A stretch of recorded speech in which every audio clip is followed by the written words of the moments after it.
మధురము కదా ప్రతొక నడక నీతో కలిసేలా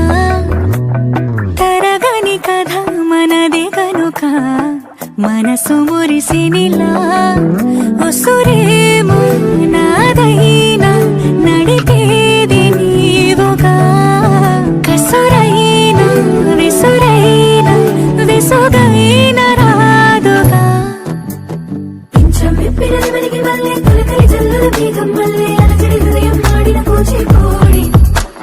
రంగుల దిద్దిన బొమ్మకు వల్లే కవితలు వత్తిన పుస్తకం వల్లే సంతోషంలో ముత్తుగా ఈ అమ్మాయి ఆరారు